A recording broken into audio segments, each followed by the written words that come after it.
en pro de la paz y la seguridad en el Ecuador. Queremos saludar al economista Wilson Araque, catedrático en la Universidad Simón Bolívar, experto en temas de pymes y de banca. Lo invitamos para hablar a propósito de la solicitud del presidente de la República a entidades financieras otorgar alivios económicos con diferimiento de obligaciones por hasta 90 días. ¿Qué implica esto? El presidente emitió el decreto 444 que permite a las entidades financieras públicas y privadas, Popular y Solidario, así como a las casas comerciales, otorgar un alivio económico a las familias que mantengan deudas. ¿Qué piensa de esta propuesta?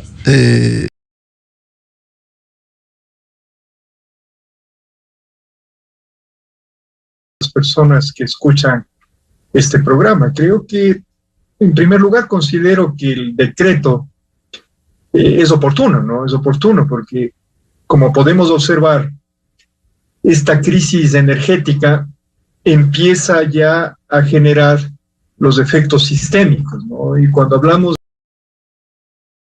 de que no solamente genera la incomodidad en las familias, en las empresas, en cuanto a los apagones que se han ido generando, ¿no? Los apagones inclusive han generado una incertidumbre debido a las dificultades que tienen las entidades competentes de la programación de estos apagones, ¿no? Acabé de escuchar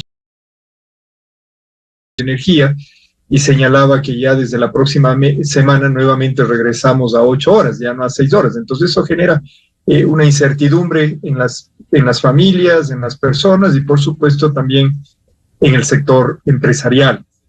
Pero además de esa incomodidad, de esa incertidumbre, se empiezan ya a sentir coletazos en otros ámbitos, por ejemplo el ámbito económico.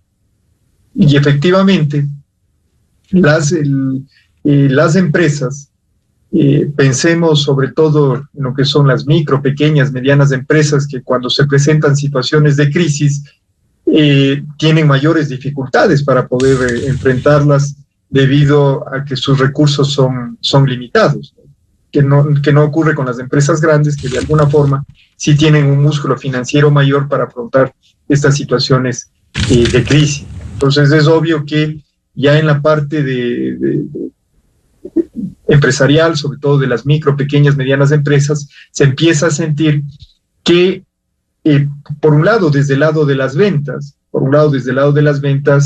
las ventas ya no son las mismas. Pensemos en el sector vinculado a negocios comerciales, ¿no? Considerando que una buena parte de las MIPYMES, las micro, pequeñas, medianas empresas, están dentro del sector comercial. Y dentro del sector comercial, frente a los apagones, eso ha generado de que los negocios tengan que cerrar más temprano, tengan que, por otro lado, hacer inversiones en ciertos aparatos de generación eléctrica. Eso, ¿qué es lo que ha generado? Que tengan que sacar dinero de su bolsillo para hacer esas inversiones.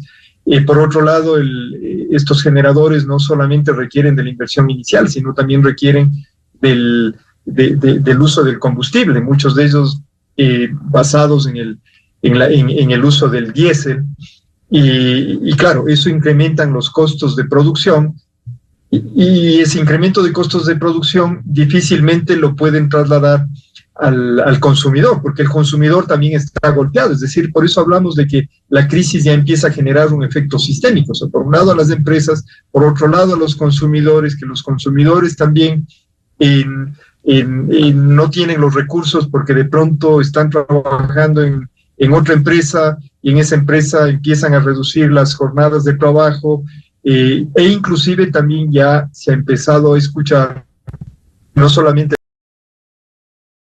registran las estadísticas de empleo, empiezan a haber ya síntomas de afectación al empleo, que de por sí ya en el país ha sido débil, sobre todo en cuanto a la generación de empleo digno. Es decir, un poco respondiendo a la pregunta, creo que el decreto es oportuno para tratar en algo de calmar esta situación que de a poco, como vemos, se va complicando, ¿no?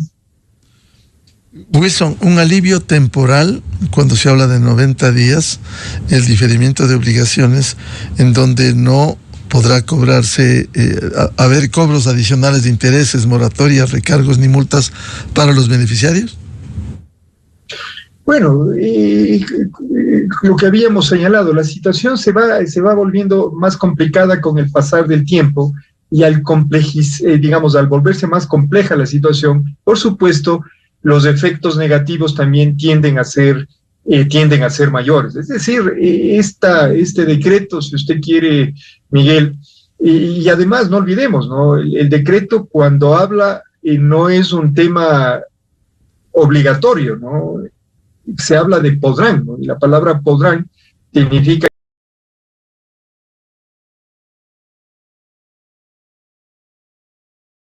el que puedan dar este oxígeno, si usted quiere, este oxígeno momentáneo a una situación que, como digo, se va complicando. Ahora, claro, este decreto hay que verlo desde los dos lados, ¿no?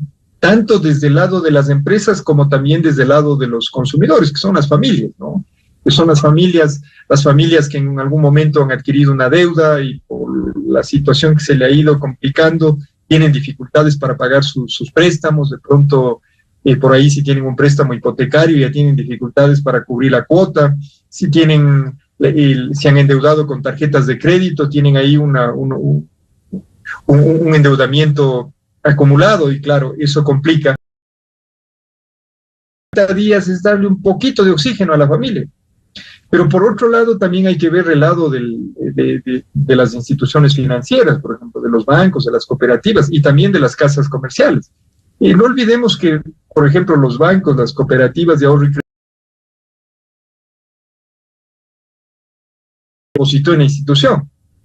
Y a esas personas que entregaron recursos en calidad de ahorros, de ahorro financiero, hay que pagarle un interés, hay que pagarle mes a mes el compromiso que adquirió la institución financiera.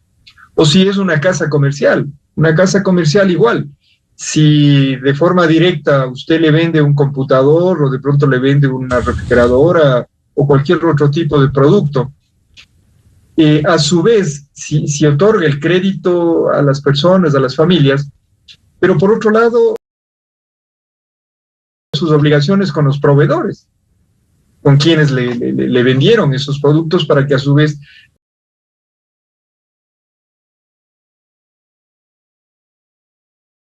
la República, además de este decreto, en el transcurso del día de ayer, ha presentado, creo que una nueva ley, ¿no es cierto?, de auxilio de ayuda a las personas y también a las empresas, y parece que ahí está también tratando de ver el otro lado, de las empresas.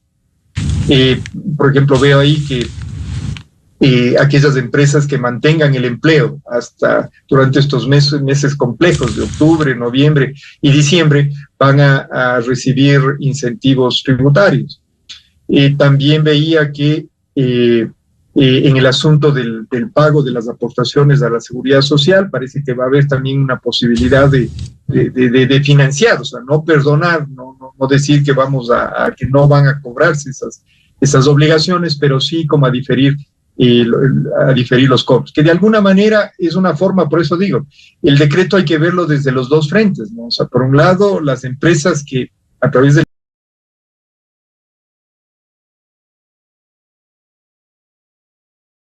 podrán, pero considero que la mayoría lo va a utilizar como un mecanismo. Y lo interesante es que en el decreto lo que se señala es, y luego la Junta de Regulación Financiera será la encargada ya de generar, y de lo que entiendo ya generó un reglamento para que esto pueda llevarse a la práctica, pero de alguna forma muchas de esas instituciones financieras como las casas comerciales, al ver de que su cartera de morosidad, es decir, de clientes que no están pagando, va en aumento, considero que van a acoger este decreto para de esa manera, si usted quiere dar ese oxígeno, ¿no es cierto?, a las actividades laborales o si son negocios, microempresas, pequeños negocios, y darles esa posibilidad de que puedan continuar operando hasta que ojalá la situación algo mejore, pero este tema solo del gobierno actual, ¿no? Es un problema acumulado y que lamentablemente ahora ya explotó y claro, el gobierno de turno tiene que buscar los mecanismos para tratar de dar o poner en ejecución estrategias que le ayuden al país a salir adelante, ¿no? Entonces yo creo que ese punto es importante, como digo, hay que verlo desde los dos frentes, ¿no? Wilson, hemos hablado de los efectos de una crisis agravada por la falta de energía eléctrica que ha complicado al sector productivo y obviamente a los hogares ecuatorianos. Sin embargo, como en otras ocasiones hemos hablado de las causas, una cosa es la inversión productiva, ahora la inversión para paliar la crisis eléctrica, y otra los créditos de consumo, que a veces no se hace se hacen sin prioridades. ¿Cómo enfrentar esto y volver a lo que le hemos escuchado como guía a Wilson Araque, la educación financiera? ¿Cómo enfrentar esto? Porque muchos estarán pagando eso. Es excelente su pregunta, Miguel. Yo justo aquí en mi hoja de apuntes tenía ese punto que usted acaba de señalar. Creo que ahora está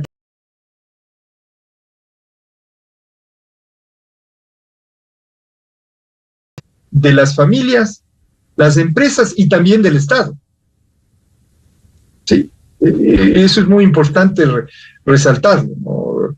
¿Y por qué señalo, vuelve a poner a prueba la capacidad de... Porque no olvidemos, la resiliencia que se hizo, si usted quiere, se empezó a utilizar con mucha fuerza en la época de la pandemia dura, porque efectivamente es ahí cuando, si usted quiere, de manera más reciente, puso a prueba la capacidad de resiliencia de las personas, de las familias, de las empresas y por supuesto del Estado. Es esa capacidad que tienen, ¿no es cierto?, las personas o las organizaciones, de que si se presenta una situación grave, una situación difícil, esa persona, esa organización se cae.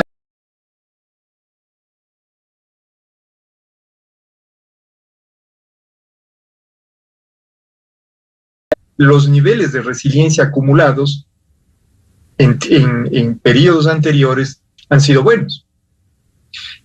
Y atando con la pregunta suya, Miguel, de la educación financiera, y esto se lo comprobó en los momentos duros de la pandemia. Yo creo que la pandemia fue un gran laboratorio para aprendizaje. Y lo comento, justo preparando un pequeño artículo que se denominan aprendizajes pandémicos para la educación financiera. Porque con la pandemia se generaron un conjunto y los he sistematizado. Y lo voy a compartir, está en el tintero, está a punto. Y uno de los aprendizajes, si usted quiere, atando con la pregunta suya y que justo había venido pensando para esta entrevista, es el tema del ahorro. Es el tema del ahorro para situaciones de crisis. Yo sé que ahora la situación está complicada, ya la crisis se destapó, pero otra vez como que nos vuelven a encontrar con las manos bajas, o sea, con los brazos. Si me permite, Wilson, en este momento de crisis, muchos dicen, ¿cómo puedo ahorrar? No tengo. Pero si se logró ahorrar antes, tener un colchón, permite por lo menos oxigenar una crisis. Correcto. Usted lo acaba de señalar. No es que digo que ahorita hay que ahorrar, ahorita la situación está complicada. Es el tema de antes. Mire, de los aprendizajes de la pandemia dura, se acuerda que ahí también se hablaba mucho del sistema inmunológico, ¿no? Nos hicimos expertos, lo que antes de la pandemia ni siquiera sabíamos bien qué era el sistema inmunológico, pero con la pandemia entendimos qué era el sistema inmunológico y cómo fortalecer ese sistema inmunológico, y además, que se enlaza con su comentario, se decía de que ese sistema inmunológico, para que esté fuerte, debíamos haber hecho un trabajo previo antes. Acá es igual. Y nos vuelve, esto es repetitivo, o sea, volvemos, ahora tenemos un nuevo aprendizaje con esta crisis dura de la energética. Y esperemos que ojalá aprendamos de que a nivel ya sea de las familias, de las empresas y del gobierno, tanto del gobierno central como de los gobiernos autónomos descentralizados. Y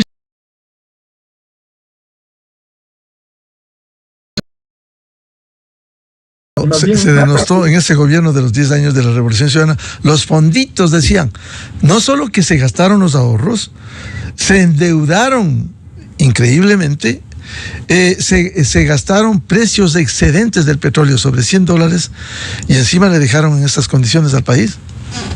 Claro, y eso que usted acaba de señalar que sucedió a nivel macro, lamentablemente se trasladó a nivel micro, a las familias. Entonces resulta que las familias ni siquiera ahorran y más bien se endeudan.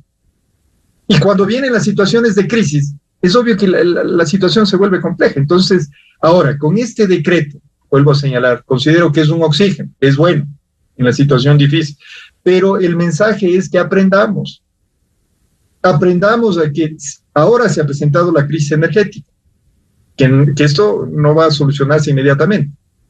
¿Qué puede venir luego? Y si otra vez no estamos preparados, nuevamente nos encontraremos con serias dificultades para enfrentar estas situaciones de crisis. Y como señalo, y esto tiene que ser en esa trilogía, el aprendizaje debe ser tanto a nivel de las familias, es decir, de las personas, de las familias, por supuesto, a nivel del gobierno.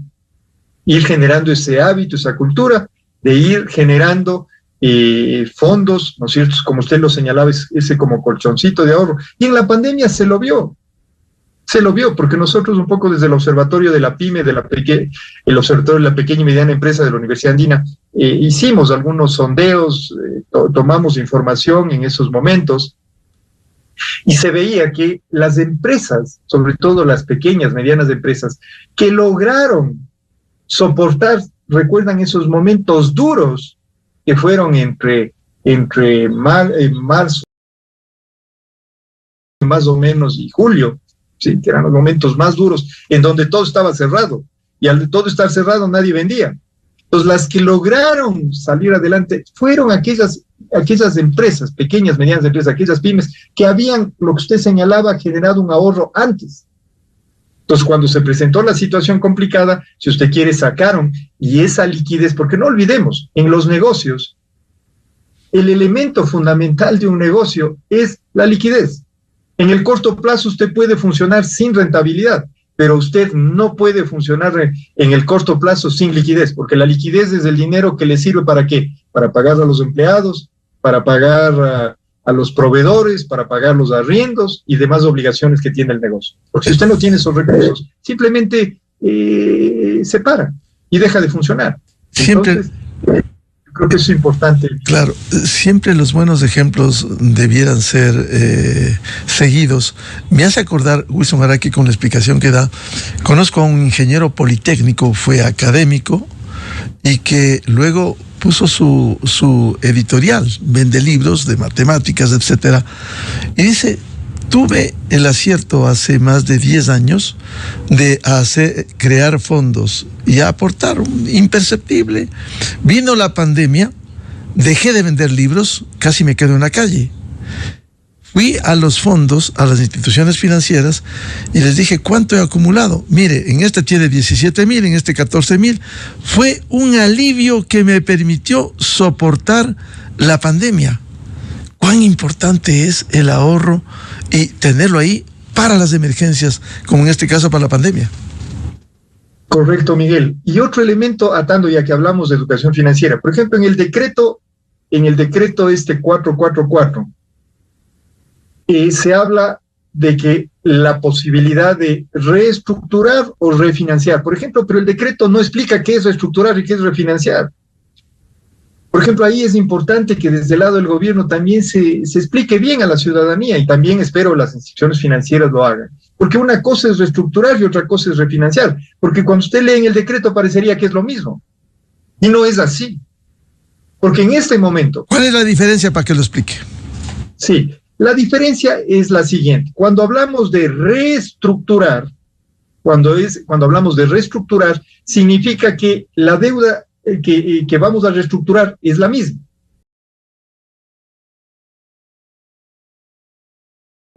necesito que me reestructure estos $10,000 que yo tenía que pagar a 2 años, ahora yo necesito que usted nos pongamos de acuerdo porque la situación se ha complicado y en lugar de que sea a 2 años, quisiera que me dé la posibilidad de que extendamos el plazo a 4 años.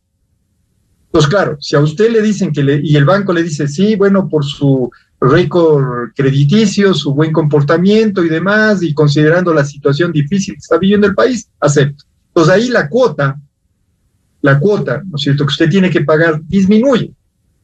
Pero no es que disminuye el valor que tenía que pagar, sino que disminuye el pago mensual, porque le están dando la posibilidad de que extienda usted el plazo, porque se le complicó. Porque claro, cuando usted contrajo la deuda, la situación de la empresa o laboral de la persona, de la familia, era otra, pero vinieron estas situaciones que no estaban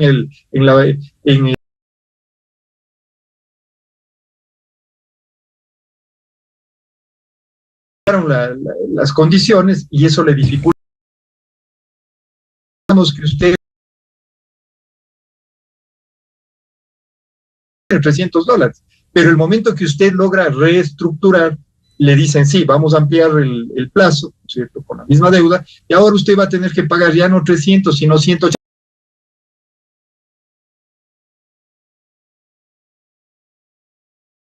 El refinanciamiento. En cambio, lo que usted hace es, y es un acuerdo al que llega con la institución financiera, y dice, verá, yo actualmente a la fecha la pagar es $5,000. Sí, y yo lo que al ver igual esta situación que se ha complicado, esta situación que ahora está difícil, por otro veo que tengo que comprar un generador de energía eléctrica, surgen nuevas necesidades, entonces lo que llega y le dice, verá, sustituyamos la deuda. En cambio, que en el refinanciamiento usted cambia la deuda, en donde dice, la deuda que antes tenía, que era de 5,000, ahora probablemente la deuda que yo voy a sustituir es de 8,000. Es de 8,000. Y en condiciones quizá de un mayor plazo, ¿no es cierto?, con mayor oxígeno, y que además de ayudarme a pagar la deuda que estaba antes, por otro lado también me permite tener recursos frescos para las nuevas inversiones que involucra la crisis. O sea, vayamos desde lo más básico. Incluso igual hemos hecho pequeñas inversiones, desde comprar una línea de esto,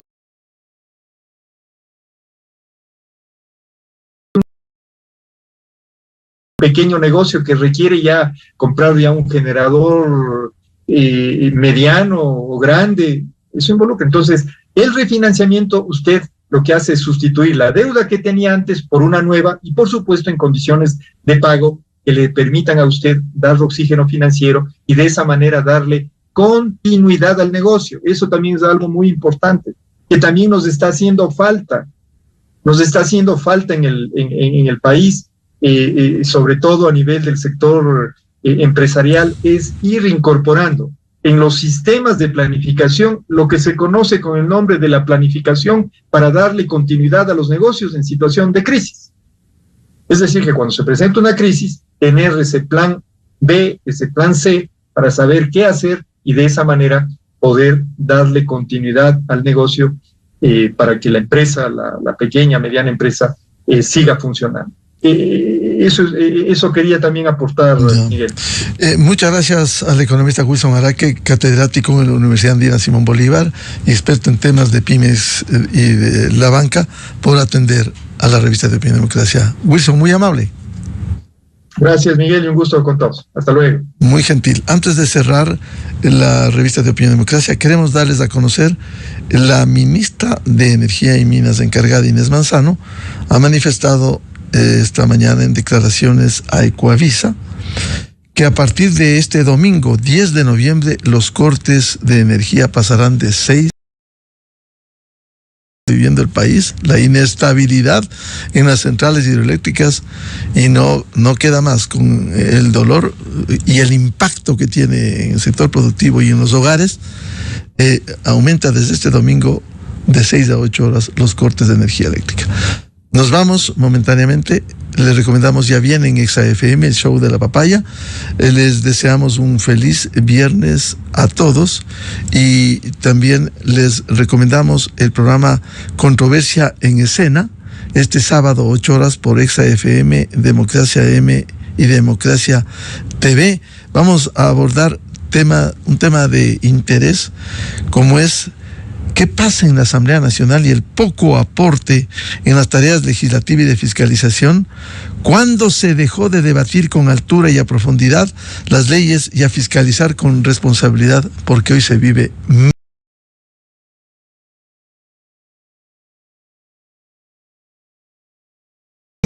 el doctor Mauricio Alarcón, director de la Fundación Ciudadanía y Desarrollo, y el licenciado Raúl Proaño de Veeduría. Semana a todos. Volveremos, Dios mediante, el próximo lunes a seguir contribuyendo en la búsqueda de la verdad. Muy buen día. La revista de opinión Democracia, buscando la verdad en todas partes.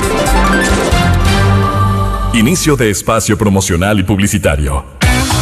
Estos Black Days son para brillar, porque con tus tarjetas Banco Pichincha recibes hasta 60% de descuento. Además, ganas 10 bonos de $500 semanales y 3x1 de millas Pichincha Miles.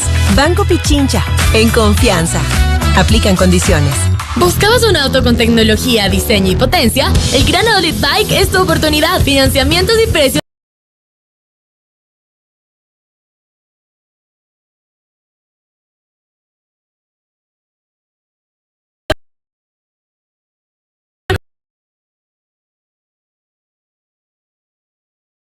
oportunidad para asumir responsabilidades y aportar con el país y la democracia. Por mi familia, por Ecuador, mi participación como miembro de una junta receptora del voto hace la diferencia. Porque somos los ciudadanos quienes contamos los votos. Y contribuimos cívicamente con la transparencia de los procesos electorales. Este domingo 9 de febrero vamos todos por Ecuador. Más información en www.cne.gov.es y en CNE App. Consejo Nacional Electoral, Elecciones Generales 2025. Conectado es sinónimo de evolución, porque cuando un emprendedor se comunica con sus clientes de cualquier parte del país o un estudiante que vive en las zonas rurales recibe clases en línea,